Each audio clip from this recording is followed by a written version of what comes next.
Para sahabat bersabar dalam menghadapi berbagai macam penyakit. Diriwayatkan dari Atha bin Abi Rabah, ia berkata, Ibnu Abbas radhiyallahu anhu berbicara kepada saya, apakah kamu ingin saya memberitahukan kepadamu tentang seorang wanita yang menjadi penghuni surga? Saya menjawab, tentu. Ibnu Abbas berkata, ia adalah seorang wanita hitam yang mendatangi Rasulullah SAW dan berkata, saya tertimpa penyakit ayan dan aurat saya sering terbuka seandainya penyakit itu kumat. Maka mohonkanlah kepada Allah agar ia menyembuhkannya. Rasulullah SAW menjawab, jika engkau mau bersabar atas penyakitmu, maka engkau akan mendapatkan surga. Dan jika engkau mau supaya saya berdoa kepada Allah, maka engkau akan sehat.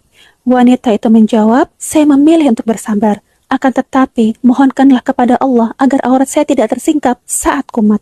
Maka Rasulullah pun berdoa untuk wanita itu. Setelah itu, penyakit itu tidak kumat lagi, melainkan saat wanita itu sedang sholat.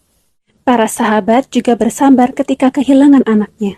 Diriwayatkan dari Anas radhiyallahu anhu, ia berkata, Haritsah terbunuh pada perang Badar sedangkan usianya masih muda. Maka ibunya mendatangi Rasulullah SAW dan berkata, wahai Rasulullah, engkau telah mengetahui betapa sayangnya aku kepada Haritsah. Seandainya ia berada di surga, maka saya akan bersabar dan menahan diri. Dan jika ia berada di tempat selain surga, apakah yang harus saya perbuat? Rasulullah SAW menjawab, kamu benar. Apakah engkau mengira bahwa surga itu hanya satu? Surga itu banyak sekali, dan Haritsah berada di Taman Firdaus yang paling tinggi.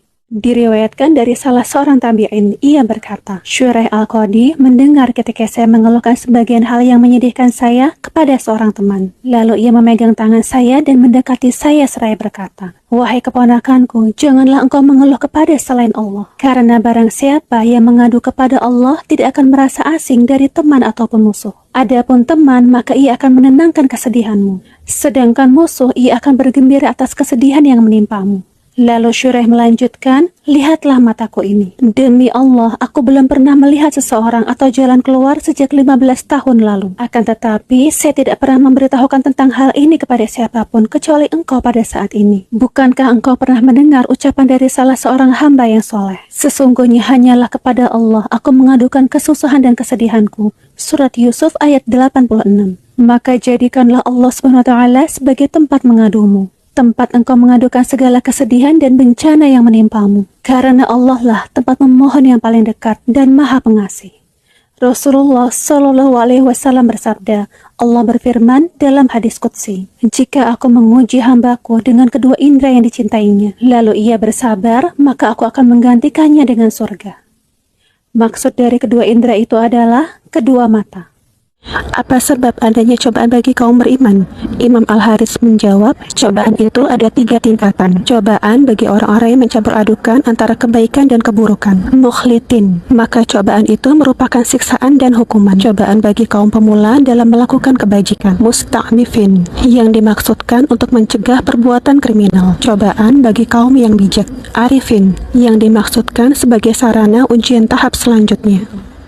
Apa perbedaan 3 tingkatan itu? Mukhlitin, maka ia akan tertimpa kesedihan dalam hatinya ketika menghadapi cobaan, terpasung dalam kelengahan dan menimbulkan rasa benci. Musta'nifin, maka akan bersabar dalam menghadapi ujian, sehingga ia akan menjadi hamba yang tulus, mukhlis. Sedangkan arifin, ia akan menghadapi ujian dengan penuh keridhaan dari Allah atas apa yang telah ditetapkan Allah, dan mereka mengetahui bahwa Allah telah berlaku adil dalam menetapkan kodoknya. Mereka menjalani kehidupan yang sulit dan tidak menyenangkan dengan tujuan agar Allah menjadikannya sebagai orang-orang terpilih. Al-Fadl bin Sahal pernah tertimpa suatu penyakit di Khurasan.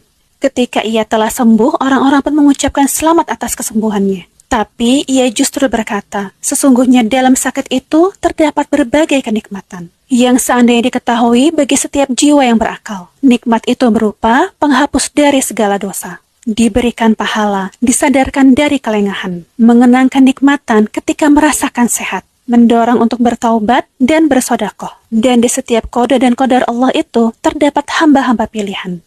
Cobaan itu tidak hanya berupa musibah saja, akan tetapi dapat berupa kekayaan dan harta yang banyak. Oleh karena itu, Allah SWT menjadikan 4 nabi sebagai hujah pada hari kiamat, dengan dibagi menjadi 4 jenis, yaitu Nabi Sulaiman, Nabi Yusuf, Nabi Isa, dan Nabi Ayub. Allah menjadikan Nabi Sulaiman sebagai hujah dalam menghadapi orang-orang kaya. Jika orang kaya berkata, kekayaan telah menyibukkanku dari beribadah kepadamu, Allah SWT berfirman, kekayaanmu tidaklah sebanding dengan kekayaan Sulaiman. Tapi kekayaan itu tidak pernah mencegah Sulaiman untuk beribadah kepadaku. Allah SWT menjadikan Yusuf alaihissalam sebagai hujah bagi kaum budak. Jika budak ini berkata kepada Allah, saya ini hanyalah seorang budak, dan posisi budak ini membatasi saya beribadah kepadamu, Allah SWT berfirman, sesungguhnya Yusuf, meskipun budak, tidak pernah terhalang dari beribadah kepadaku. Allah SWT menjadikan Isa alaihissalam sebagai hujah atas orang-orang fakir. Jika orang fakir berkata, wahai Tuhanku, sesungguhnya kebutuhanku menghalangiku untuk beribadah kepadamu, Allah SWT berfirman, apakah kamu yang lebih membutuhkan ataukah Isa alaihissalam? Sedangkan kefakiran Isa tidak menghalanginya untuk beribadah kepadaku. Allah SWT menjadikan Ayub alaihissalam sebagai hujah bagi orang-orang yang sakit. Jika orang yang sakit berkata, penyakitku inilah yang menghalangiku untuk beribadah kepadamu, Allah SWT berfirman, apakah penyakitmu yang lebih parah ataukah penyakit yang menimpa Ayub alaihissalam? Sedangkan penyakit Ayub tidak pernah menghalanginya untuk beribadah kepadaku. Perintah yang kedua yaitu, jadikanlah sabar dan sholat sebagai penolongmu.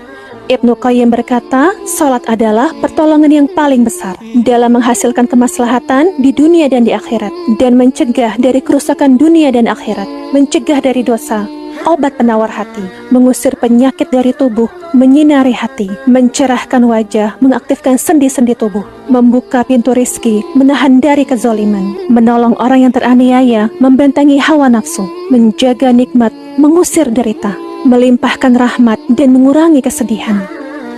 Salat inilah yang merupakan sarana penghubung antara seorang hamba dengan Tuhannya dan pemberi motivasi dalam menghadapi kesulitan dan bencana. Semoga Allah SWT menjadikan kita sebagai orang-orang yang bersabar dan menjadikan salat sebagai penolong tempat bersandar.